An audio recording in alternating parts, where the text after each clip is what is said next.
Welcome friends, Govinda ಸವಿರುಚಿ GVR all-round channel subscribe ಮಾಡ್ಕೊಳ್ಳಿ. ನನ್ನ ಚಾನಲ್ನ ಹೊಸ ವಿಡಿಯೋಗಳಿಗಾಗಿ ಬೆಲ್ ಐಕನ್ ಅನ್ನ ಪ್ರೆಸ್ ಮಾಡಿ. ಮಾವಿನಕಾಯಿ ಸೀಸನ್ ಸ್ಟಾರ್ಟ್ ಆಯಿತು. ರುಚಿಯಾಗಿರುವಂತಹ ಮಾವಿನಕಾಯಿ ಚಟ್ನಿಯನ್ನ ಯಾವ ರೀತಿ ಮಾಡೋದಂತ ನೋಡೋಣ ಬನ್ನಿ. ಮೊದಲನೇದಾಗಿ ಒಂದು ಮಾವಿನಕಾಯಿನ ನೀಟಾಗಿ ತೊಳ್ಕೊಂಡ್ಬಿಟ್ಟು ಸಿಪ್ಪೆಯನ್ನ ತೆಗಿತಾ ಇದ್ದೀನಿ.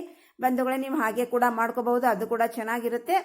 ಬಂಧುಗಳೇ, ಈ ಮಾವಿನಕಾಯಿ ಚಟ್ನಿ ತುಂಬಾನೇ ಚೆನ್ನಾಗಿರುತ್ತೆ. ಒಂದ್ಸಲಿ ಟ್ರೈ ಮಾಡಿ. ಒಂದು ಮಾವಿನಕಾಯಿ ಮನೆಯಲ್ಲಿದ್ರೆ ವಾರದಲ್ಲಿ 4 ದಿವಸ ಇದೇ ಮಾಡು ಅಂತ ಕೇಳ್ತಾರೆ, ಅಷ್ಟು ರುಚಿಯಾಗಿರುತ್ತೆ. ಇವಾಗ ನೋಡಿ, ಎಲ್ಲ ಸಿಪ್ಪೆಯನ್ನು ತಕ್ಕೊಂಡು ಬಂದೆ ನಾನು. ಅದನ್ನ ಇವಾಗ ತುರಿತೀನಿ ಬಂಧುಗಳೇ. ನೀವು ಚಿಕ್ಕದಾಗಿ ಪೀಸ್ ಮಾಡಿಕೊಂಡು ಕೂಡ ಹಾಕೋಬಹುದು. ತುರಿಯೋದ್ರಿಂದ ನಮ್ಮ ಚಟ್ನಿ ಬೇಗನೆ ಆಗುತ್ತೆ.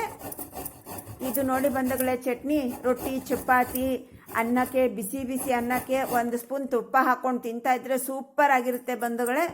ಇವಾಗ ನೋಡಿ, ನಾನು ಮಾವಿನಕಾಯಿನ ತುರ್ಕೊಂಡಾಯ್ತು. ನಾನು ತಗೊಂಡಿರೋದು ಒಂದೇ ಮಾವಿನಕಾಯಿಗೆ ಇಷ್ಟೊಂದು ತಿರುಳು ಬಂದಿದೆ ನೋಡಿ. ಈ ತಿರುಳನ್ನ ಪಕ್ಕಕ್ಕಿಟ್ಟು ಗ್ಯಾಸ್ ಹಚ್ಬಿಟ್ಟು ಒಂದು ಪಾತ್ರೆಯಲ್ಲಿ ಒಂದು ಅರ್ಧ ಸ್ಪೂನಷ್ಟು ಎಣ್ಣೆಯನ್ನು ಹಾಕೊಂಡೆ.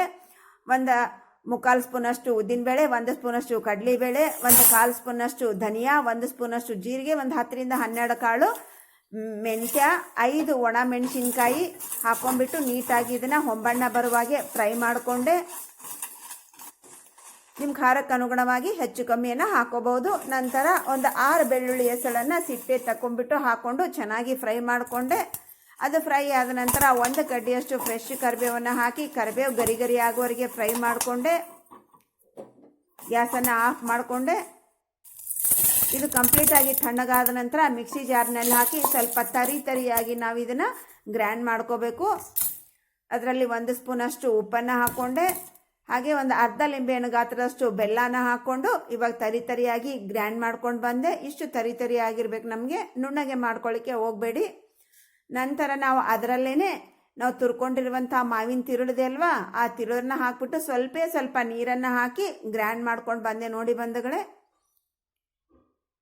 ತರಿಯಾಗಿರ್ಬೇಕು ಬಂಧುಗಳೇ ಗ್ರೈಂಡ್ ಮಾಡ್ಕೊಂಡು ಚಟ್ನಿದು ಕೂಡ.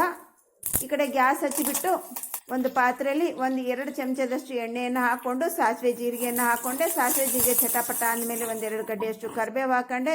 1-2 ತುಂಡು ಮೆಣಸಿನ್ಕಾಯನ್ನು ಹಾಕ್ಕೊಂಡೆ. ಅದು ಚೆನ್ನಾಗಿ ಗರಿ ಗರಿ ಆದಮೇಲೆ 1/4 ಸ್ಪೂನಷ್ಟು ಹಿಂಗನ್ನು ಹಾಕ್ಕೊಂಡೆ. ಮಿಕ್ಸ್ ಮಾಡಿಕೊಂಡೆ. ಗ್ಯಾಸನ್ನು ಆಫ್ ಮಾಡಿಕೊಂಡೆ. ನಾವು ರೆಡಿ ಮಾಡ್ಕೊಂಡಿರುವಂಥ ಈ ಮಾವಿನಕಾಯಿ ಚಟ್ನಿ ಇದೆ ಅಲ್ವಾ, ಅದನ್ನು ಹಾಕೊಂಡ್ಬಿಟ್ಟು ನೀಟಾಗಿ 1-2 ನಿಮಿಷ ಮಿಕ್ಸ್ ಮಾಡಿಬಿಟ್ರೆ ನಮ್ಮ ಸೂಪರ್ ಆಗಿರುವಂಥ ಎಕ್ಸಲೆಂಟ್ ಟೇಸ್ಟ್ ಇರುವಂಥ ಸಖತ್ ರುಚಿ ಇರುವಂಥ ಚಟ್ನಿ ರೆಡಿ ಬಂಧುಗಳೇ. ನೋಡಿದ್ರಲ್ವ ಎಷ್ಟು ಈಸಿಯಾಗಿ, ಸರಳವಾಗಿ, ಸಿಂಪಲ್ ಆಗಿ ಈ ಮಾವಿನಕಾಯಿ ಚಟ್ನಿಯನ್ನು ಮಾಡಬೇಕು ಅಂತ. ಬಂಧುಗಳೇ, ಯಾವ ಸೀಸನ್ನಲ್ಲಿ ಏನು ಸಿಗುತ್ತೆ ಅದನ್ನು ಮಾಡೋದ್ರಿಂದ ನಮ್ಮ ನಾಲಿಗೆ ರುಚಿನೂ ಕೊಡುತ್ತೆ, ನಮ್ಮ ಆರೋಗ್ಯ ಕೂಡ ಒಳ್ಳೆಯದು ಬಂಧುಗಳೇ. ಟ್ರೈ ಮಾಡಿ. Thanks for watching. ಬಾಯ್.